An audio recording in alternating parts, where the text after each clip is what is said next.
नमस्कार, मैं हूं गिरिराज शर्मा और आप देख रहे हैं सरल टॉक।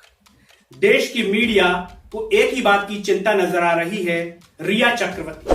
खला जेल के क्वारंटीन बैरक में रिया कल रात तक करवटें बदलती रही। कंगना रानावत, सुशांत सिंह राजपूत। मीडिया को अगर खोल करके देखा जाए तो दिन रात एक ही खबर, रिया चक्रवर्ती ने खाना खाया नहीं खाया, रिया चक्रवर्ती जेल के कितने बाई कितने के कमरे में है, कितने देर तक चहलकदमी करती रही, दाल खाई, चावल खाई, रोटी खाई। खाना रात 8 बजे दिया गया। खाने में दाल, चावल, रोटी और सब्जी थी। रिया ने सिर्फ एक रोटी खाई, थोड़ा सा चावल खाया। जेल के जिस कमरे में रिया है वो 15 बाई 10 फीट का क्वारंटीन बैरक है। लेकिन साहब, हम सिर्फ एक ही बात कहना चाहते हैं, क्या इस देश का बेरोजगार युवा किस तरीके से रहता है, कब खाता है, कब पीता है, क्या इस बात की चिंता देश की मीडिया को नहीं करनी चाहिए? लोकतंत्र का चौथा स्तंभ जो कहा जाता है, क्या उसे आत्मनिर्भर भारत के इस युवा की चिंता नहीं होनी चाहिए? मीडिया में हर बार खोल करके देखा जाए तो एक ही खबर सामने आ जाती है, रिया चक्रवर्ती 15 बाई 10 के कमरे में जेल में रह रही हैं। रिया चक्रवर्ती ने दाल खाई, चावल खाया। रिया चक्रवर्ती रात को चहलकदमी करती रही। रिया चक्रवर्ती के चेहरे पर शिकन नजर आई। हम ये नहीं कह रहे कि खबर मत दिखाइए, लेकिन ये क्या कि सुबह उठें, शाम को सोने का वक्त हो, खाने का वक्त हो, नाश्ते का वक्त हो, लंच का वक्त हो, तो रिया और कंगना के अलावा कुछ मीडिया पर नजर ही नहीं आता। क्या इस देश का बेरोजगार युवा इस लायक नहीं है कि उसे मीडिया में जगह दी जाए? या फिर क्या सरकार की प्राथमिकता में इस देश का बेरोजगार नहीं है? बेरोजगार बार बार प्रयास कर रहा है अपनी आवाज को बुलंद करने का, बार बार हैशटैग को ट्रेंड करा रहा है कि सरकार तक हमारी बात पहुंचे, हर तरीके से कर रहा है।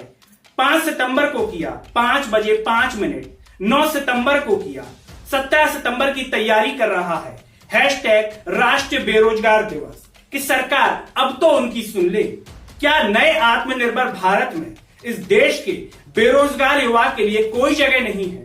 क्या नए आत्मनिर्भर भारत में इस देश का बेरोजगार युवा आत्मनिर्भर नहीं बनेगा?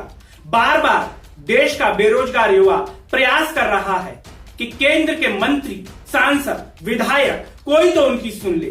प्रधानमंत्री नरेंद्र मोदी ही सुन ले, जो मन की बात करते हैं, मन की बात कहते हैं। क्या इस देश के बेरोजगार युवा की मन की बात क्यों नहीं सुन पा रहे?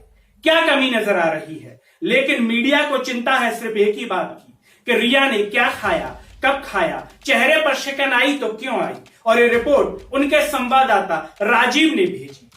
क्या इतनी महत्वपूर्ण खबरें हैं? इतनी महत्वपूर्ण है कि देश के बेरोजगार युवा की आवाज मीडिया लोकतंत्र के चौथे स्तंभ में सुनाई न दे या प्राथमिकता से न दिखाई दे? मध्य प्रदेश के मुख्यमंत्री शिवराज सिंह चौहान की बात कर लें।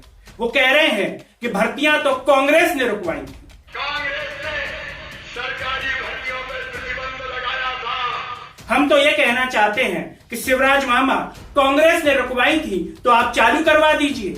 आपको कमियां पता हैं, आप तो इस प्रदेश के कर्ता धर्ता हैं, इस प्रदेश के बेरोजगार युवाओं के प्यारे मामा हैं। तो प्यारे मामा, क्या आपको इस बेरोजगार युवा का दर्द समझ में नहीं आ रहा? ये बेरोजगार युवा कोरोना के इस लॉकडाउन में कितना परेशान है।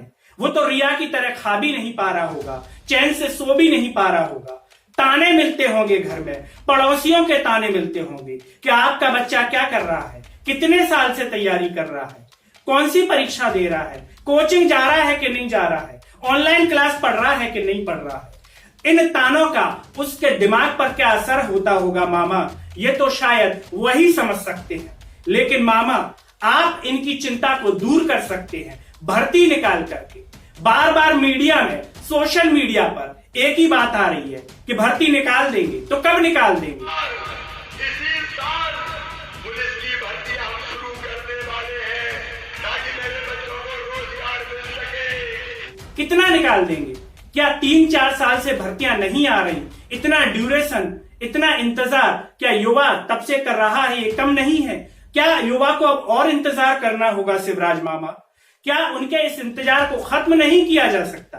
क्या आप भर्ती निकाल करके, नोटिफिकेशन चुनाव से पहले निकाल करके आप उनके और प्यारे मामा नहीं बन सकते? क्या आप उनकी चिंता को दूर नहीं कर सकते? ये सारे सवाल हैं जो एक बेरोजगार युवा के मन में आ रहे हैं।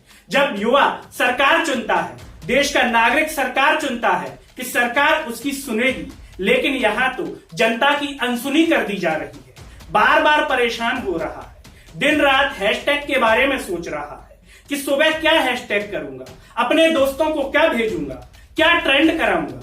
शायद ट्रेंड कराने से नौकरी मिल जाए, शायद ट्रेंड कराने से नोटिफिकेशन मिल जाए, शायद ट्रेंड कराने से एग्जाम देने मिल जाए, शायद उसका चयन हो जाए। शिक्षक भर्ती कब से इंतजार कर रहे हैं कि हाथ में ज्वाइनिंग लेटर आएगा। 2-3 साल होने को आ गए, हाथ में लेटर तक नहीं आया। वेरिफिकेशन के लिए गुहार लगा रहे हैं कि हमारी सुन लो, हमारा वेरिफिकेशन ले लो, लेकिन शिवराज मामा वो भी नहीं हो पा रहा है। पटवारी अलग परेशान है, अभ्यर्थी शिक्षक वाले अलग परेशान है, बेरोजगार कह रहे हैं कि जगह निकाल दो मामा, लेकिन मामा आप तो कह रहे हैं कि कांग्रेस ने भर्तियां रोक दी थी, तो आप चालू करवा के युवाओं की नजरों में क्यों महान नहीं बन जाते? क्या समस्या आ रही है? क्या कोरोना भर्तियों से रोक रहा है? क्या कोरोना रोक रहा है कि मामा भर्ती मत निकालो? क्या कोरोना मना कर रहा है कि मामा एग्जाम मत लो? जब JEE, NEET की एग्जाम हो सकती है मामा, तो कॉम्पिटिटिव की एग्जाम क्यों नहीं हो सकती?